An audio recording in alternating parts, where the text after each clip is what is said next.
Yeah, we're getting there. Yeah, I used to have dreams of flying. It's been a while. I guess the kryptonite got to me or something. One other, maybe it may all be part of the same pot here. One other recurring dream is that I am on a journey or I'm Before you go further, we want to hear it fully, but recurring dream meaning active in my vibration. So another dream that happens frequently in response to an active vibration I've got going on is take it. I am ta-da.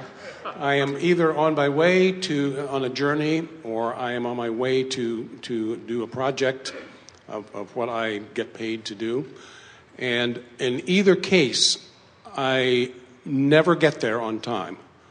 I leave the hotel and I'm going to go somewhere and then I'm going to go back to the hotel. I can't find my way back. Or I go on to a recording session where I have to set up a lot of microphones, get the musicians all assembled. I have trouble getting it all done on time. And, I wake up in a cold sweat. Are these all tied together? Well, what's manifesting in your dream state is based upon what you're thinking and feeling. And so when you have a dream and you accept that the dream is a manifestation, manifestations are only indicators of vibration. So pain in your body is indication of vibration. Dreaming about pain in your body is an indicator. So this dream is an indicator of vibration. How do you feel in the dream? That's the first question. Frustrated. So then if you feel frustrated as the dream unfolds, that means there's frustration that's happening before the dream. That, in other words, you're thinking thoughts that cause frustration that are the basis for the creation of that dream. Right, and those thoughts are that I'm spinning my wheels in my day-to-day life. I don't have a job I go to every day. I have to create projects and activities, and I think I've got it figured out, but... So the dreams are just indicators that you're spending more time in thoughts of how it's not working out than thoughts of how it is working out. It's all just indicators to help you guide your thoughts. So the conversation that we just had with our friend that we threw out earlier, very beneficial conversation about using the power of imagination. Would you proclaim yourself to be practical? For the most part, yes. Would you proclaim yourself to be reasonable? Yes.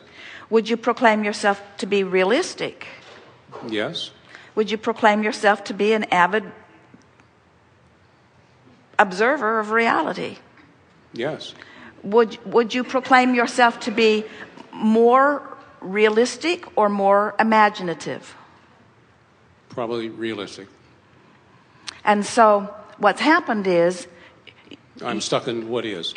But you see, you could be stuck in the what is and not have bad dreams if what is hadn't caused you to grow past it and you aren't letting yourself go, because you see, it's this the longer you live, it's this thing of wanting to hold the people around you more accountable than they want to be.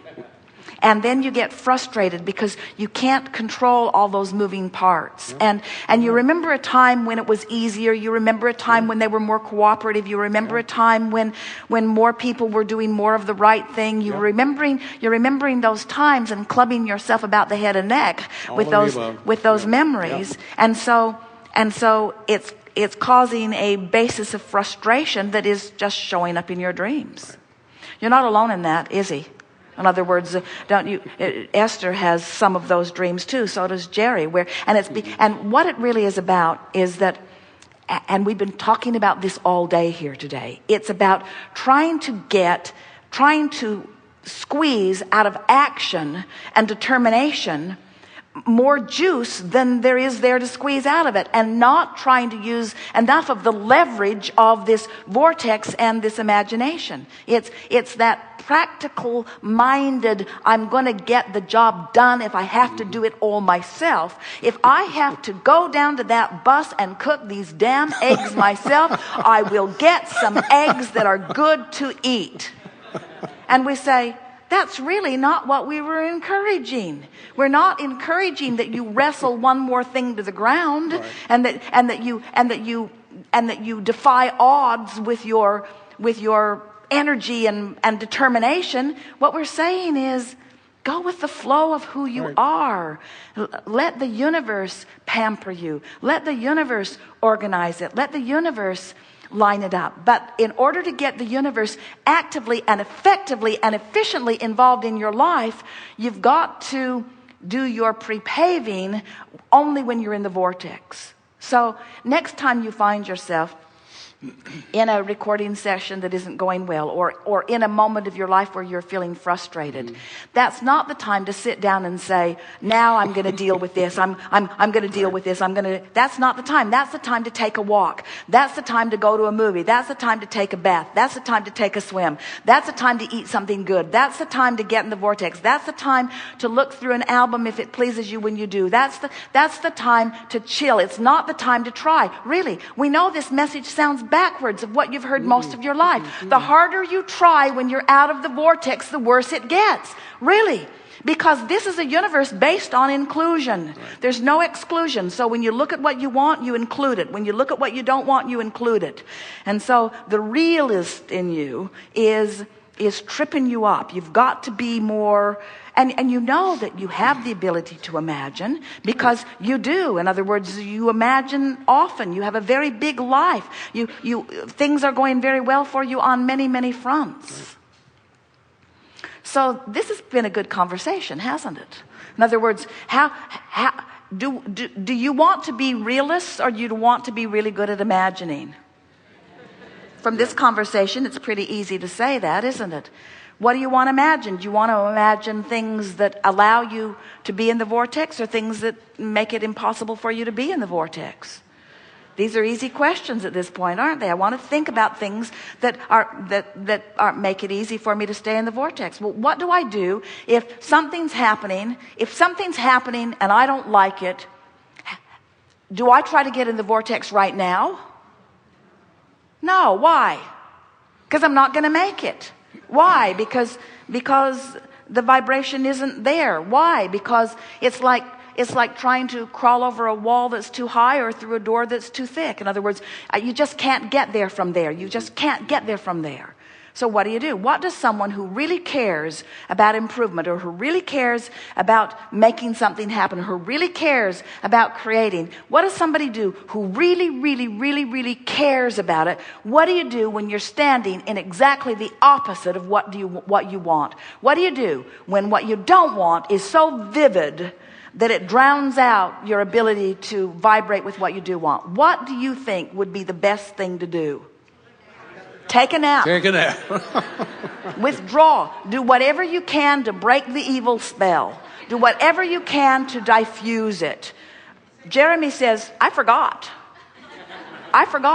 In other words, pull in the fists, pull in the words, pull in the conversation, pull in the thoughts. Well, but can you stop thinking about something? Can you just all of a sudden stop thinking about something? No, you need a bag of tricks in your pocket. You need distractions. You need distractions from troubles. You need distractions. So, you got any? You like to row your boat? Do you like to get out in the lake? Do you like to swim? Is there a swimming pool nearby? Do you like to take a walk? Do you like to put your hands in the mud in the garden? Do you like to cook? Do you have a pet? Do you like to pet your pet? In other words, you have to get these things sort of lined up in advance. The distractions will come easily for you. Now we think you have the motivation, and motivation isn't what we teach, but we think you have the motivation to at least make the effort to distract yourself from the problem, because you know a lot of things in very vivid fashion right now that you did not know this vividly just a few hours ago.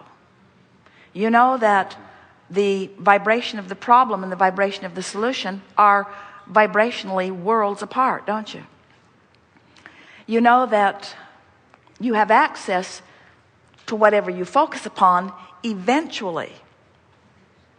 But what this conversation, we think, has accomplished more than everything else here today, and it's been leading edge and therefore a little slow going, is that it's helped you to come to a more vivid decision. We can feel it in many of you, that you're no longer going to try to bang it into place from outside the vortex. That you're going to start doing the work that really has the leverage. Doing the work that really has the leverage. And the work that really has the leverage is the vortex work. And we think that we've convinced you. We know it so clearly, and we speak it to you so succinctly that we think that you're getting it in a way that perhaps you have not gotten it so clearly before, and that is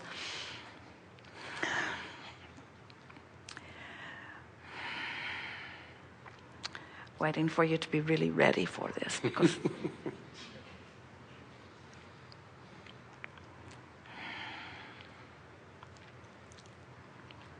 waiting for everybody to be really ready for this.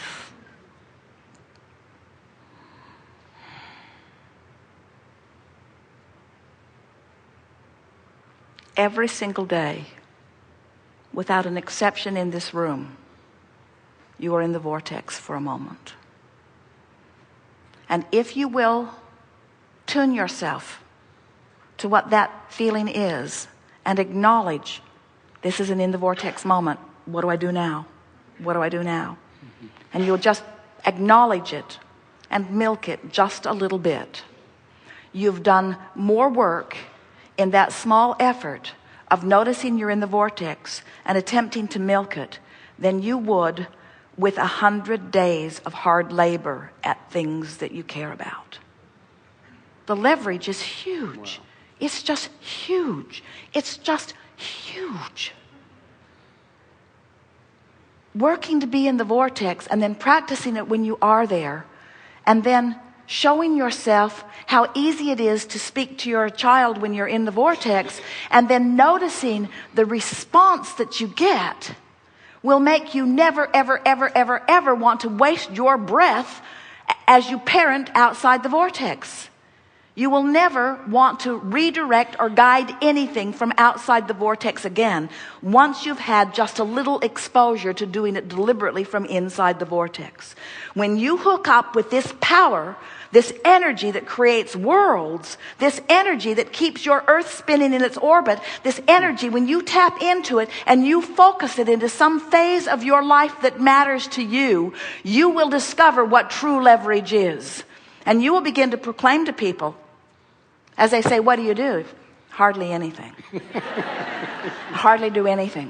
What do you mean? Well, I used to do a lot, and I used to work really hard. And I still go through the motions of some of that, because if I don't show up, they don't pay me. But